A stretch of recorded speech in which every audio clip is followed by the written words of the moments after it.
Hello everyone, welcome to Pathfinder. Today we have with us a very special guest, a bureaucrat who is famous not just for doing the usual that a bureaucrat or an IAS officer is expected to do, but he has gone beyond his duty. He is Mr. Armstrong Pame, a 2009 batch IAS officer who serves in the Manipur cadre, and he's currently the district magistrate of Tamenglong district. He's often nicknamed as the Miracle Man because he helped build a 100-kilometer road in Manipur that was very crucial to a community, and it was built using the people's help. It was not built using the government's help at all, and it's often called as the People's Road. I'm sure most of us and most of you would be very much familiar with him, Mr. Armstrong Pame. We would like to welcome sir on Pathfinder today. Please join us, sir. Hi, thank you, Welcome, Mr. sir. Rathore. Hi.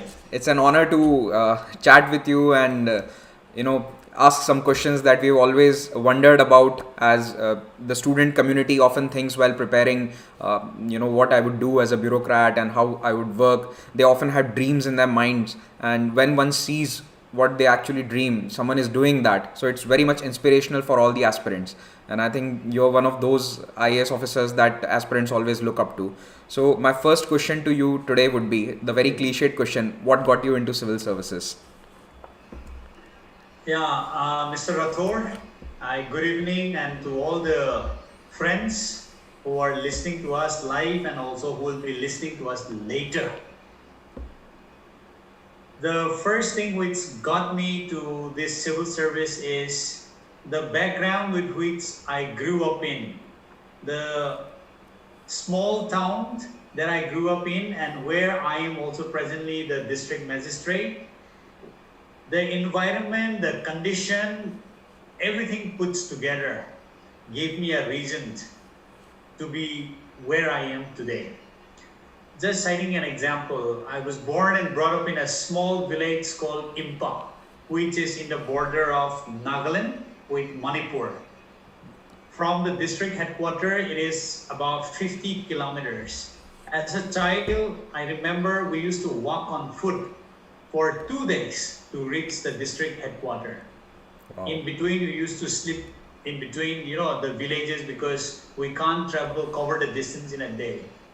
I've seen enough of hardships. Growing up from a poor family, I've seen how hard it is for parents to struggle to give school fees in time, how hard it is for us to go to fetch enough money to buy us books and uniforms. When we wanted to go to college, when we wanted to change this and that, life was very difficult. All of this gave me the reason so that I can bring some change to the problems which I already faced while growing up. And exactly that encouraged me to be where I am today. And you are serving in your home district currently, so I think that's a great opportunity and an honor that civil services provide you.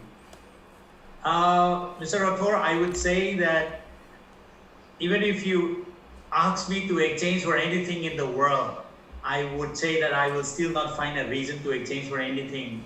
The post where I am in right now allows me to do certain things which as a child, I grew up, I really wanted to. I'll just give you one example. When I was in my 3rd standard, we used to do a parade during 15 August and Republic Day. So during the 15 August program, we were doing this parade and we had to give a salute to the deputy commissioner.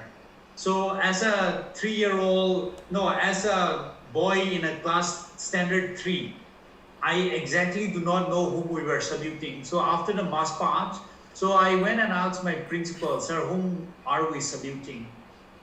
He said, this is the deputy commissioner of the district. So as a child studying in 3rd standard, and then the principal said this, Armstrong, he is someone who can do so many things for the town, for the district. So I kept it hidden in my heart, and since that time I wanted to be the change maker, basically the deputy commissioner, and here I am today. And just to elaborate it a little further, the ground which we used to do this parade on, a totally muddy ground. I just have a pair of shoes and just one set of uniforms. After doing mass parts, everything gets torn, wet. I really wanted to change the condition of this ground. So now, as a deputy commissioner, we are making one of the finest natural football ground in almost, all districts of Manipur. So looking forward, to letting the children walk on the dry ground, a perfectly made, well-made ground one of these days, where as a child I could not see it happening. Now I want to let the children, realize the dream that I had and let them walk on this ground. So this is a time of dream come true, and I'm extremely happy and grateful. The reason that you just mentioned, I think most of the aspirants today or earlier had such kind of aspirations to do better for the country, their hometown, their state. But these days there's a new trend coming in. Many of the youngsters who are aspiring for civil services, they are drawn to the services because of all the fame and the glamour that you see on social media, people getting very famous. I'm not saying that it's something wrong. Obviously, someone doing good should be getting all the glamour and the fame. But the reason for joining the civil services sometimes get warped in this fame and glamour. Do you have anything to say about this to the current generation of UPSC aspirants? Definitely, I want to warn all of them. For the 100 works that you do, you may get recognition for one work, or you may not get at all. Now, in these 100 works that you do, many of the works you definitely have to struggle. I'll just tell you, I just came back 15 minutes before this session. I went for one eviction drive, though it is corona pandemic time where almost everything is shut, but I still have to carry out this one because one of the employees who had retired had taken some plots in his name. I went to check on that. See, a very difficult situation. Their sons and daughters, they pleaded this and that. This is all that we have. Please allow us to continue staying in this. I'm telling you, lots of dirty works are involved that you have to do. Now, if you think that getting famous in social medias, you may not get at all. If you feel that you want to be in the civil service because you want to get the name and fame, please do not think of becoming a civil servant. You should go and try, working out to be a model somewhere in Mumbai or some, metropolitan cities. Civil service is not a place where you look forward to become famous and, get this popularity, whatever things. This is not a right platform. I remember after I got into the civil service, I have been posted in some of the most difficult part of the state, like in Tausem subdivision. Like it is just, the road is just too bad that, you take literally 2 days to cover 50 kilometers. And most of the time you have to walk on foot also. So you have to go through so many difficulties. Don't think that getting you into civil service will let you live in bungalow just like that. No, red light, siren car. No, those are just a part of it. But I feel that if you want to be in the civil service just to enjoy this glamour, you're targeting for the wrong service. You will not get what you want. Okay. And on that same note, I must say that you have been in services for more than 12 years now. I'm sure you would have done hundreds and hundreds of projects or taken part in all those government initiatives. But the one which you are most known for is the People's Road, and I have to discuss it. So I always wanted to know, how did you convince the people of the village that they have to take the responsibility for something that is technically the state's responsibility? The government, the state is supposed to make the roads, the larger infrastructure for us. So how did you convince them that, come on, we should make this road? And it's a 100-kilometer road. It's not a small 2 or 3 kilometer patch.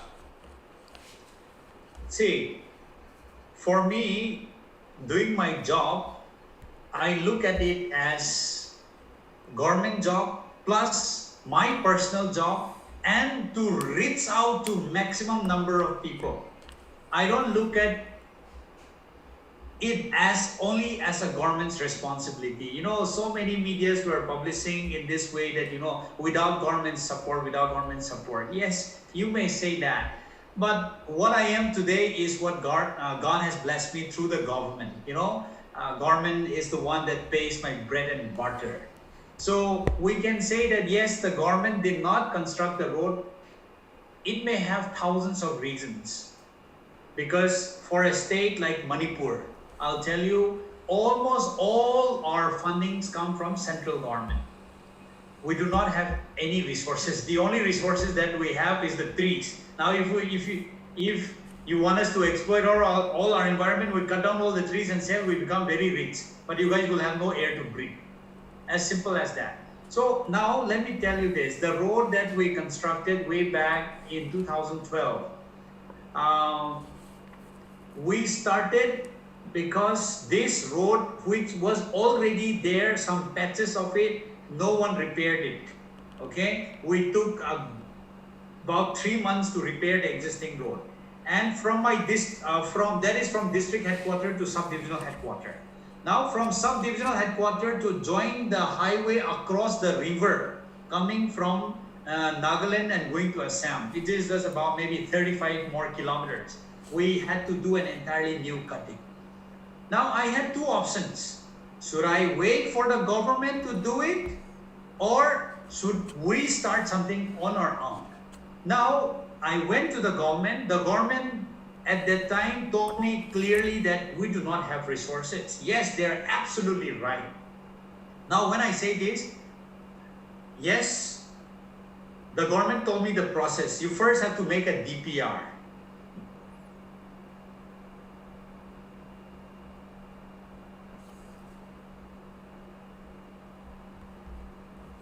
I think we have. Earlier government in 1980s have sanctioned some money.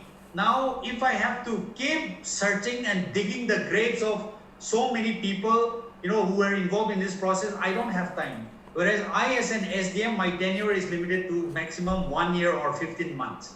Now the question before me is, should I not do anything and wait for the government that will come after 3-4 years? Then I would be doing nothing, and then I will also have to keep walking on foot to visit those villages under me. So I decided, went to the villages, sat down with them, you know, more than 100 of them turn up. Then I said, what should we do first? They said, sir, you also came walking. We're tired of walking. Let us do something. I said, okay, fine. Let us try to explore whatever resources we have. Yes, we went to the government. Government had limited resources. I don't blame anyone for this. So we came back, okay, let us do whatever we can first, so that, you know, government can come and build a better road. So we started this way. So many villages participated in, so many friends from across the world, more than 25 countries participated in. That's how we got an invitation to come to Facebook headquarters, and the rest is like history. So, you know, I have a better story to tell about this road, which media might not know. So the best thing about my people here is, this road that we made some 7 to 8 years back, way back in 2012-13, now we wanted to make it a national highway. Now, in this time of COVID, you know, one of the major issues why government is spending so much of money on road construction, actually only 1/3 of the money goes into road construction. The remaining 2/3 goes into land acquisition, compensation, this and that. You know, and the time delay is mostly because of land acquisition process. You know what the people did together this time? I went to the ministry, sat down with the managing director of NIHITCL. He said, we have limited resources, and moreover, the cost of land acquisition is too much. So I said, sir, if we give everything for free, will you still do the road? He gave a commitment, yes. I came back, sat down with more than 100 villagers, you know, from more than 20-30 villages, from both Assam and Manipur. We sat down, see, you want a road?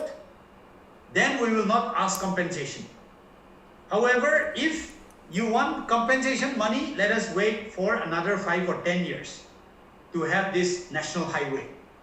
So they say, we want a road. Okay, fine. Are you willing to sacrifice whatever we have? Yes. They gave in writing a compensation worth 500 plus crores. They gave in writing that we will forego it, just construct a road. This is the latest development. And you know what the biggest news today is?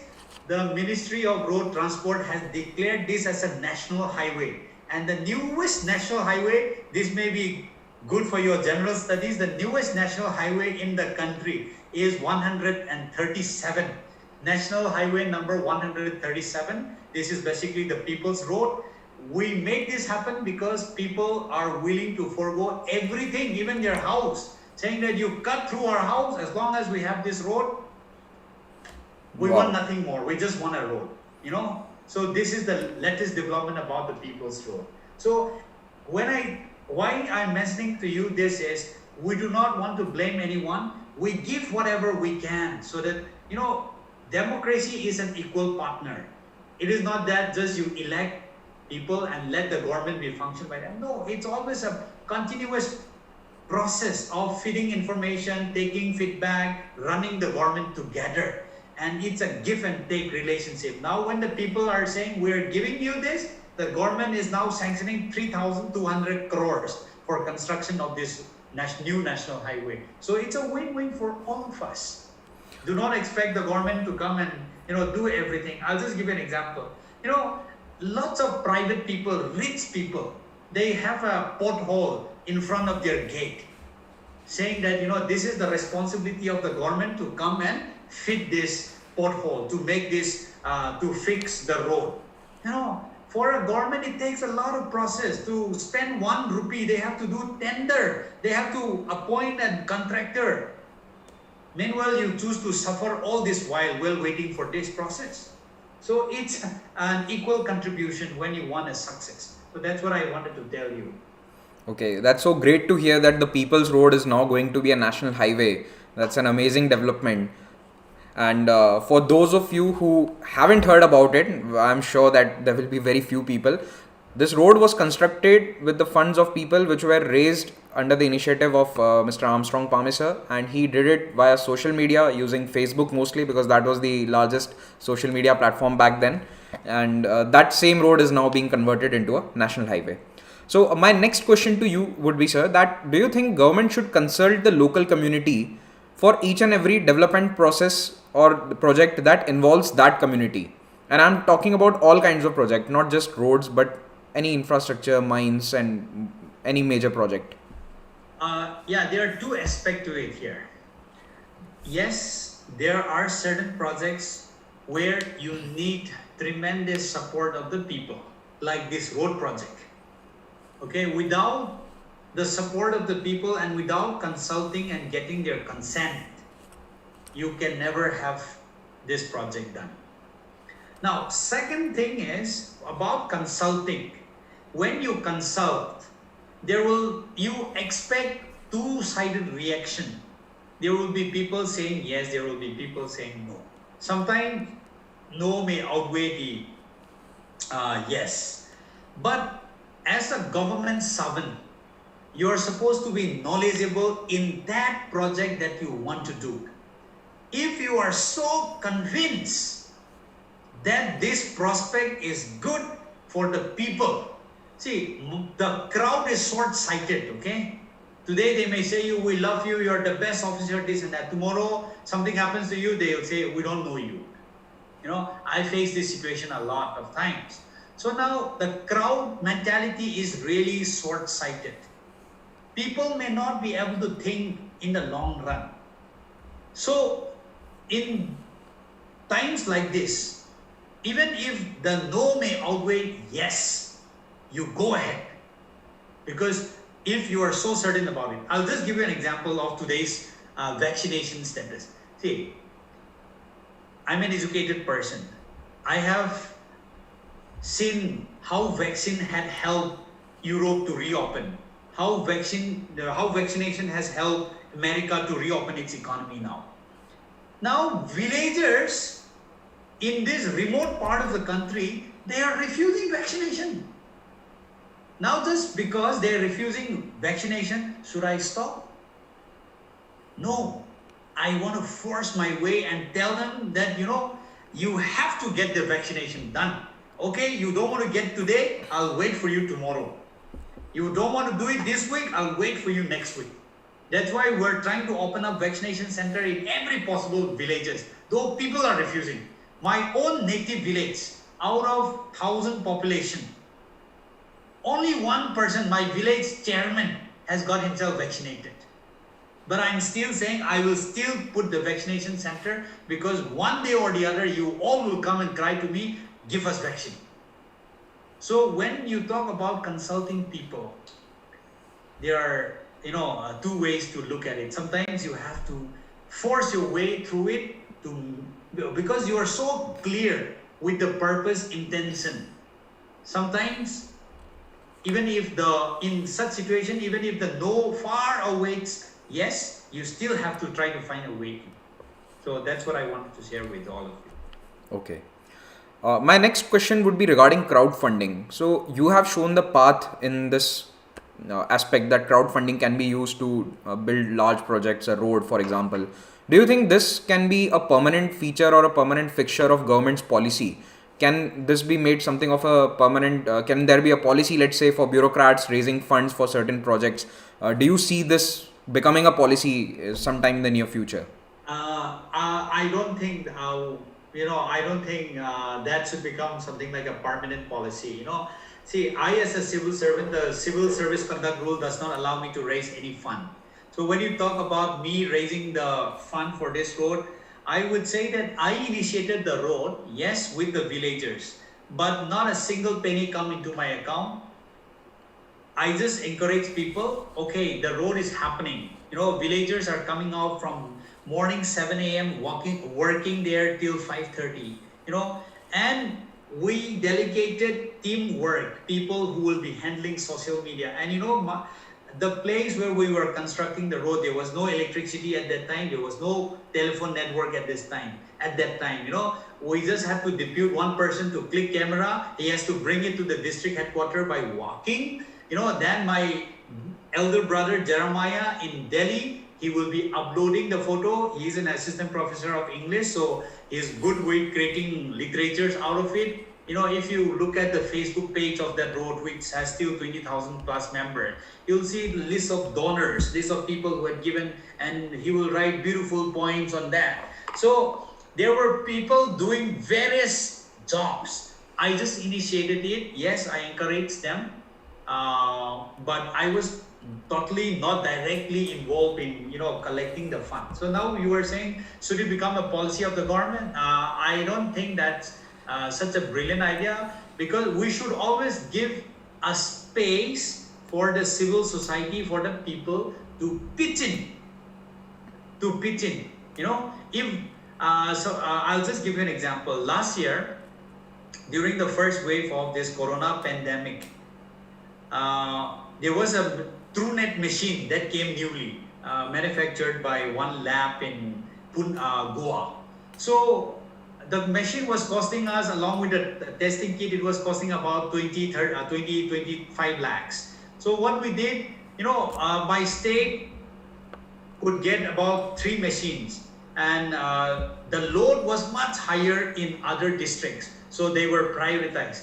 But my district, because of its distance, being the farthest from Imphal, sending down the samples collected for testing through RT-PCR, I was spending a lot of money there. And people had to travel through the night, traveling 6 hours, that too in a landslide prone area, became very risky. So what we did, we sat down together with all the public leaders, with all the like-minded people of my district. Why don't we raise some fund to buy a TrueNet machine? My district was the first one to procure a TrueNet machine through crowdfunding, and we're extremely happy. And people were happy that there were people who contributed as less as 100 rupees and 10 rupees. They felt extremely satisfied that I'm a part of this team battling COVID. So I think, we should leave that to the people to always participate. It should never become a part of the government's policy. All right. Now, I always wanted to ask you this. How did it feel to be in Davos? You were invited to World Economic Forum, right? Yeah. So how was the experience? And also at Facebook, both these places. Okay, Facebook headquarter, I could not go. Okay, that's why when I went to Davos, the COO of Facebook, Sheryl Sandberg, she opened up a Facebook platform in her Facebook office in Davos, the place where it was reserved for Facebook exclusively. So one evening party was hosted, welcoming me. So I had a very good time meeting Sheryl Sandberg personally. So you see, coming back to Davos, I feel really small. You know, I mean, 70 presidents and prime ministers of the world. You have the Fortune 500 company people, the CEOs. There were too many sessions. I don't know, daily there was at least like 50, 60 sessions. Because of the time collapse, we could attend maximum 10 sessions in a day. So, one thing I learned in Davos is, that is one of the place where policies are made. Bigger policies for the world are made. That was like in January 2019. I remember a session where Bill Gates, then the CEO of Google, the CEO of Microsoft, like about 6 panels, and it was moderated by one journalist from Washington Post. They were talking very detailed about coding, introducing coding, even in the primary level of education. I was thinking, how can my country think of this coding at this time? That was like January 2019. Now, you have it in the new education policy. We're going to have coding. So, and they talk about climate change, they talk about feeding, people like Bono was there, discussing about how to raise fund for Africa, this and that. So they talk in such a big scale that, sometimes it amazes me. Of course, they're talking in terms of billions. So it's good to see the bigger picture of how the world runs. So it was a good experience meeting all of them. Right. Now, can you tell us about any special experience that you had as an administrator in the past 1 year during the pandemic time? Any special lesson or something that you would like to share with the wider aspirant community? Yeah. So getting into the civil service, do not think that you will be just encountering the normal. Be prepared to encounter the extraordinary, abnormal situation. I always have a detailed plan. I want to do this. I want to do this. In this time, it should finish this. I used to draw my plan. But because of this extraordinary circumstances that the entire world is going through, and especially our country, this COVID, everything has, been, disrupted, especially in the first wave. This second wave, I would say we were a little more prepared, but the first wave disrupted everything. The office has to be shut down. No one imagined that we'll be running our office online. Second thing, staff, I cannot call them for work. Many of them are, either COVID positive, this and that. Government had to issue orders, not more than 30% of the office staff attendance. In fact, when the time before, just 1-2 months before the pandemic, I was about to introduce a biometric system in the office. They all had to go away. So in this 1-2 years of fighting the COVID, what I learned is you have to be open-minded to accept the situation that comes. Second thing is serve the people with love and respect them, irrespective of whoever they are. Don't think that you're an IAS officer and that it is beneath your level to talk to this. I'll tell you an example. Just day before, last week, there was this guy whom I've known for because he shifted from my village. His father was an orphan. They were too poor. They shifted to a new village. There, his parents died after 3 years or 4 years. Now, this fellow has 4 children already. Now, his wife was pregnant. Very far. So, now what they did was no one, since his village is located in such a remote place, there was no vehicle to take his pregnant wife. So I had to send a vehicle from one of the PHCs, pick up the wife after traveling 4 hours from a very remote village, came to PHC, got them tested. Then his wife happened to be positive. I had to bring the wife and him to the district hospital, kept him for about 1 week, and finally they delivered a baby girl. See, I could have just said, oh, so sad. No, I could have just given up. Go back to your village now that you are positive. I can't do anything. But I went to the last point of making sure that they get a safe delivery. And not only that, I told my staff to buy them every possible things that they would need. There was no one to even supply food when they were in the COVID care center. I told my staff that you have to supply them food. And not only that, I had to buy them some clothes also. I came back from Imphal. So going till the last mile, and after 5 days, I'll be dropping them back till their village. So do not underestimate anyone when you are serving for the people. You may be serving from the topmost level, but do not forget the people living in one of the most difficult situation of life. So do not forget this. This is what COVID had taught me. Trying to reach till the last mile. There were people last year calling me up. They failed their 8th standard. They had to go to so they left their village to work in metropolitan cities. They were not even working in metropolitan cities. They were working in some town. I don't know the name of the town, also very far from Chennai and Mumbai.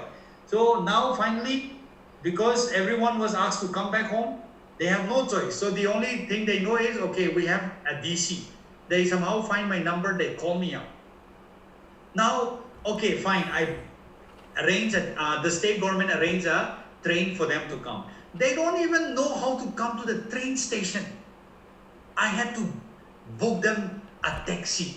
So we go up to this last mile.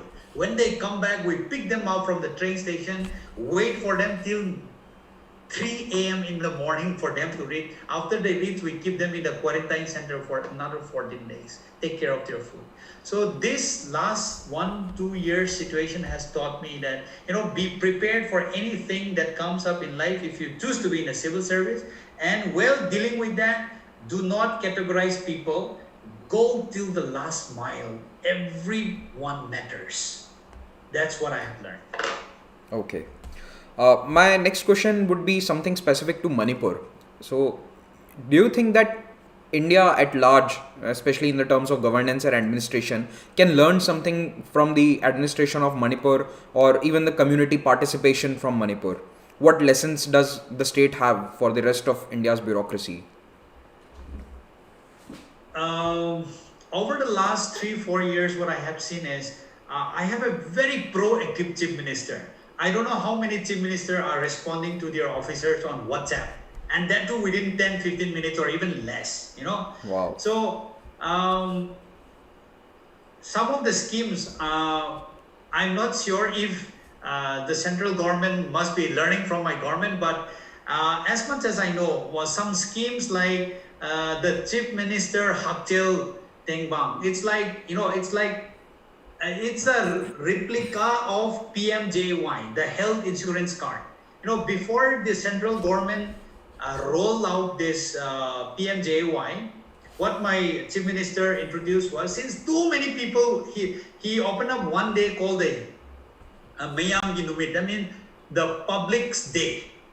Any Tom, Dick and Harry can come and meet chief minister on that particular day. Okay, he would open up his gate. So he will let all the officers, starting from chief secretary to commissioner, sit in the line, in one room. Any Tom, Dick and Harry from the state can come and meet him. So that, I think, is one extreme good example, because people doesn't even get to see chief minister. Now they're coming to talk to him and give their application. And now chief minister gave a deadline that you have to settle people's problem at that moment itself. That's why he called everyone, all departmental officers. So they have to give solution there. So, from there, Chief Minister, I think, decided that since there were too many sick people asking for help, because we can't keep doling out money. So the government introduced this Chief Minister CM IHT, we call it the health card, that give an insurance up to 2 lakhs. Then later, 6 months later, this PMJY came and it marks. That's one thing I think my state has done extremely well, and I'm very proud of it that we're able to implement this. Many of the treatment has been done free of cost. Another thing is there are so many disabled people in our society.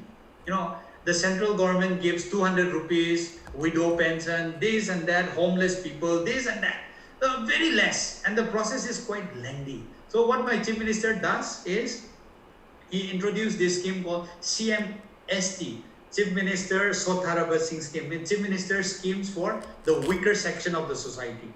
I know a lot of people, they're disabled. Because they're disabled, someone has to take care of them. So through these schemes, they introduced caregiver scheme, like giving 1,500 rupees per month for that caregiver. So all of these schemes were introduced, and I think the rest of the country can learn from that. So I'm very happy that my state government is doing extremely well in all of this front. And then even for the civil service, it just took 5 minutes of convincing to my Chief Minister and Chief Secretary. I went and said, sir, when I was doing my civil service, I did not have money for coaching classes. So I had to beg and borrow from people. My parents had to borrow money from the money lenders. So why not? If you can sponsor people to take coachings, he said, oh, how much would it cost? If you can sponsor 1 lakh per person for this civil service, I think you can easily do it. He said, okay, let's start with 150 students. He sanctioned 1.5 crores. So like that, I'm very lucky or blessed to have a very proactive Chief Minister, I would say. Okay.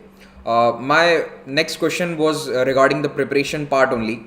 So as you just mentioned that your parents had to take money from someone for your preparation. So what would you suggest to an aspirant today who is not able to afford coachings or any of the measures like going to Delhi or any other city? What would you suggest such an aspirant who wants to become an IAS officer? How should they go about it? Okay, things have changed.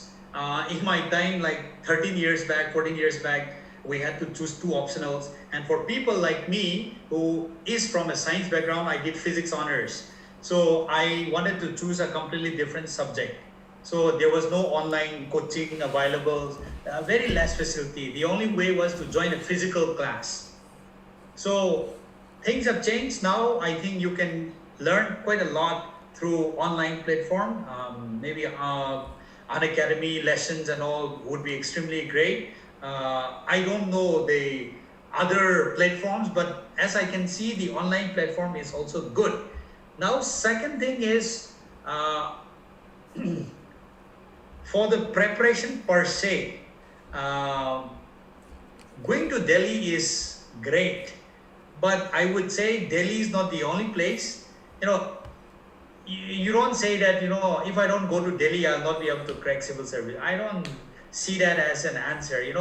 There have been people who got into top 10 rank by staying in Guwahati, by staying in smaller towns. So people have been getting through staying in smaller towns. I mean, even in my district headquarters, under the initiatives like 3 years ago, we set up this satellite coaching center by taking the help of one coaching center of ALS. So we set it up. People are coming here and sitting for the coaching. So do not just give up on your dreams just because you feel that you have no money to join physical classes and go to Delhi. So I think that is not a good excuse. All right. On that same note, I would just like to add that on 13 June, we are conducting an online test. It's called the Unacademy Civil Services Championship. So in this championship, if you get a rank in top 50, you will be mentored by the top bureaucrats of the country, retired bureaucrats, IAS officers, last year's rankers. And if you get a rank good enough in the top hundreds, there's scholarships to be won, 3 crore rupees worth of scholarships to be won. So you can get the free coaching from Unacademy if you get a good rank in this test. So do take part in the Civil Services Championship. The link for the same would be in the first comment below this video.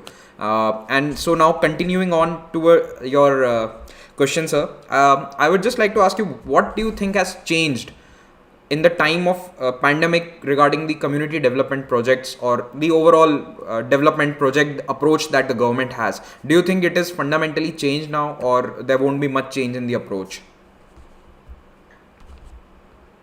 We're trying to get back to the normal. So let us first look into that perspective. Most of the development projects were stopped, halted. Like for example, the railway works in my district. The only railway line that will be connecting my state with the rest of India is being halted because all the oxygen that we use for industrial purpose are now diverted for medical purpose. It's, I would say, railway project, despite being a national project and monitored by the highest office in the country, we still have to give priority to lives. So things have changed pretty much, but we're trying to get back to the normal. Development per se cannot change as of now.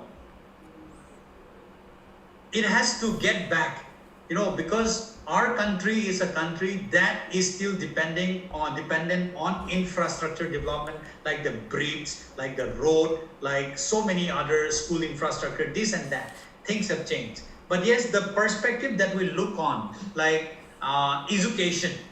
Earlier we were focusing mostly on building structures after structures. Now I think it's time to focus on what if we invest more on the software part, like the online classes, giving coachings through satellites and others. So we will have to start focusing on that. Earlier, we were never focusing so much on health. Health would not be priority number one per se. Like for an administrator like me, I would always say, okay, road, you have to do this, bridge, you have to do this. Now I will say, oh, if I have 10 rupees to spend, I'll say, okay, let me spend 8 rupees on building my health infrastructure. The remaining, if I have balance, I'll focus on something else. So I think it is, a little change that we see in some of this sphere, like medical, like the health infrastructure, like education. So we have to tweak our way of looking at development perspective in this manner. All right. So my final question to you today would be regarding the aspirant community.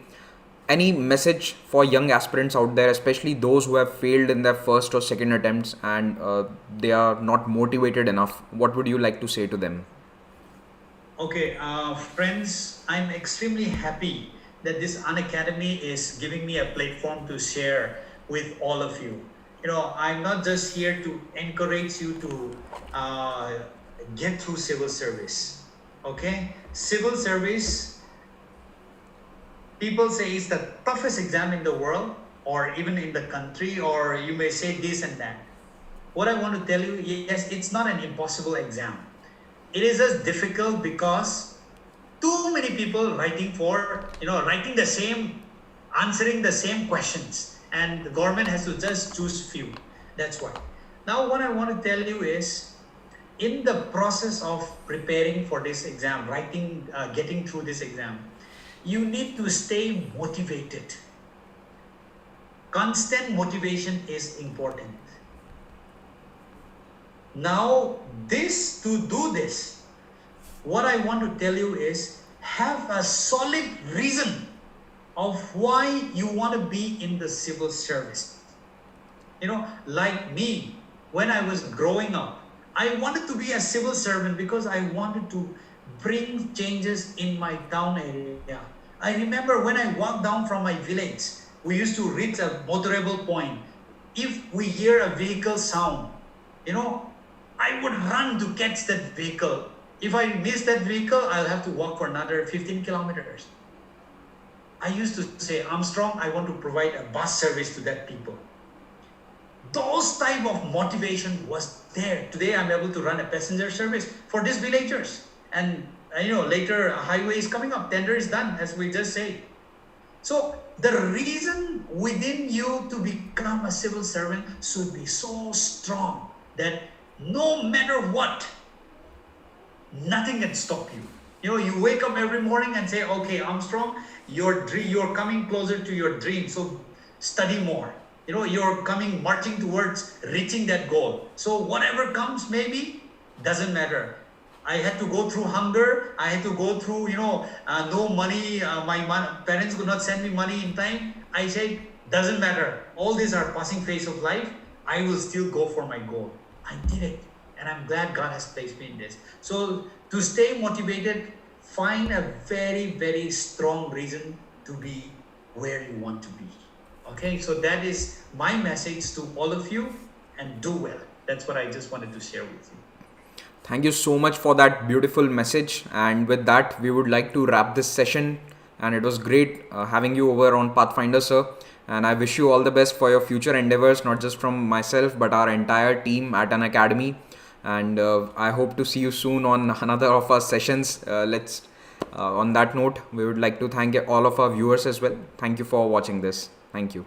Thank you. God bless every one of you, and stay safe. Thank you.